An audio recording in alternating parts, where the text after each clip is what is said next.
اعوذ باللہ من الشیطان الرجیم بسم اللہ الرحمن الرحیم الحمد للہ رب العالمین والصلاة والسلام علی سیدنا و مولانا ابو القاسم محمد صلی اللہ علیہ وآلہ وسلم وآلہ الطیبین الطاہرین لعنت اللہ علی اعدائہم اجمعین پر محمد وآل محمد صلوات اللہم صلی علی محمد وآل محمد وعجل فرجہم۔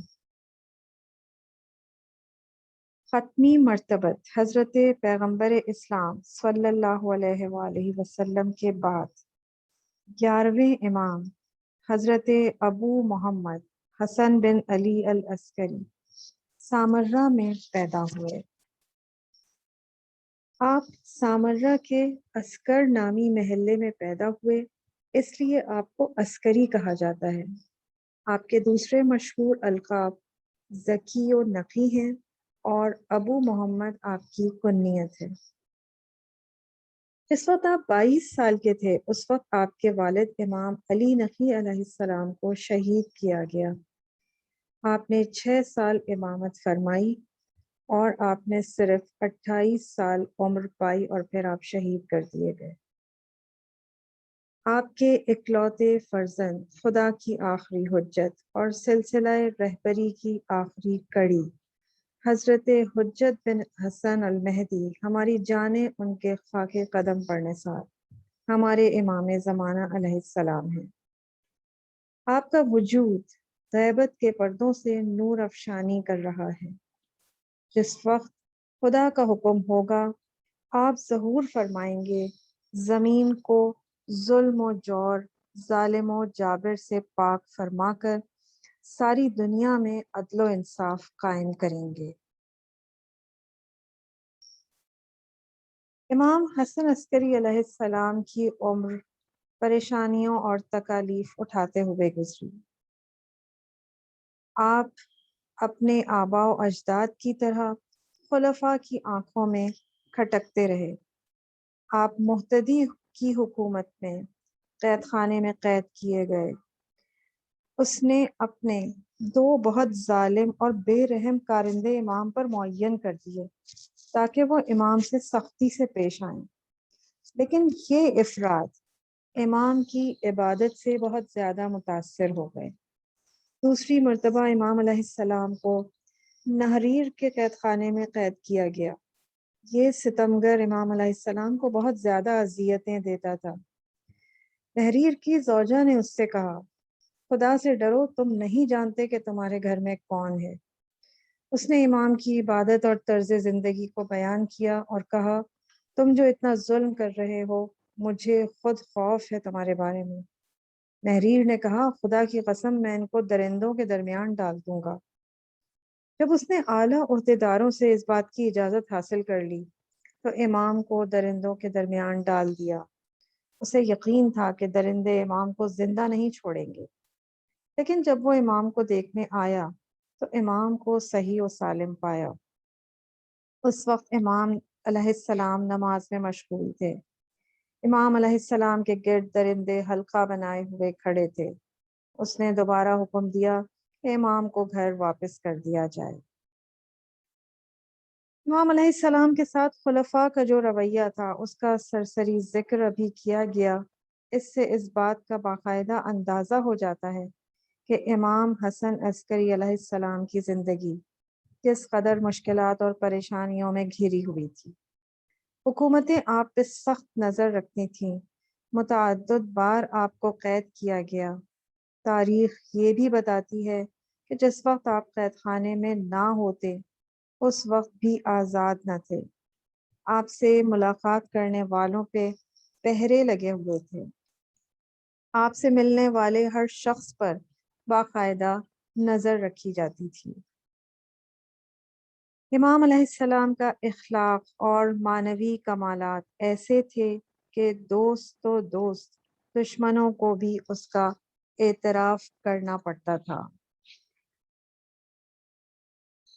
امام علیہ السلام کے زہد کے بارے میں ایک روایت ہے کہ کامل مدنی چند سوال کے ساتھ امام کی خدمت میں حاضر ہوا۔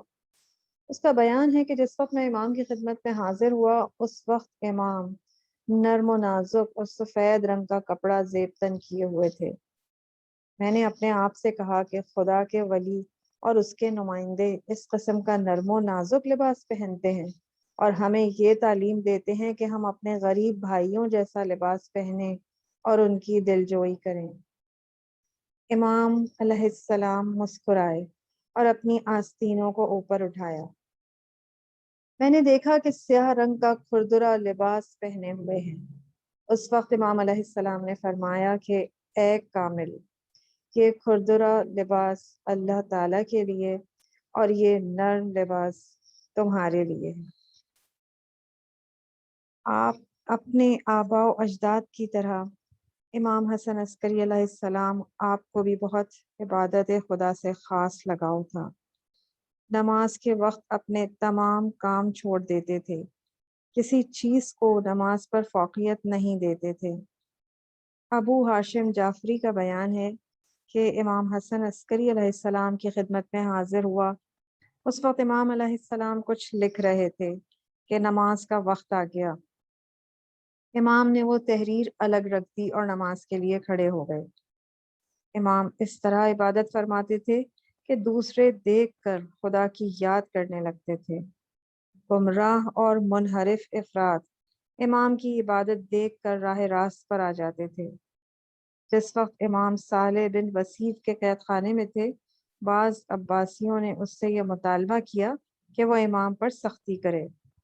صالح بن وصیف نے اپنے بدترین کارندے امام پر تعینات کر دیے، لیکن وہ دونوں امام کے ساتھ رہتے رہتے بالکل بدل گئے اور نماز و عبادت کے بلند درجے پر فائز ہو گئے۔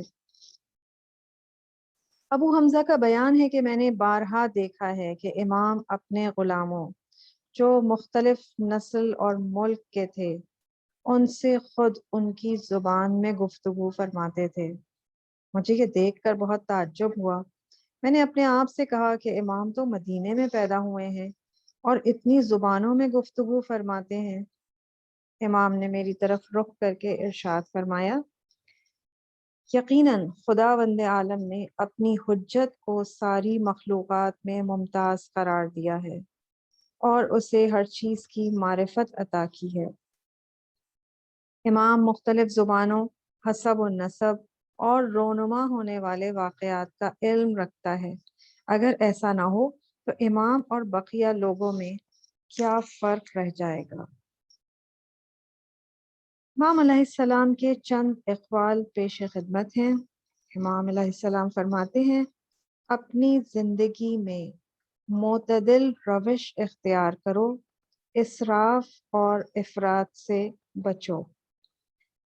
اپنے ماننے والوں کو انکساری کی تعلیم دیتے ہوئے آپ فرماتے ہیں، ہر ایک کو سلام کرنا اور نشست میں پیچھے بیٹھنا انکساری کی دلیل ہے۔ علاوہ ازیں آپ فرماتے ہیں، انکساری وہ نعمت ہے جس سے حسد نہیں کیا جاتا۔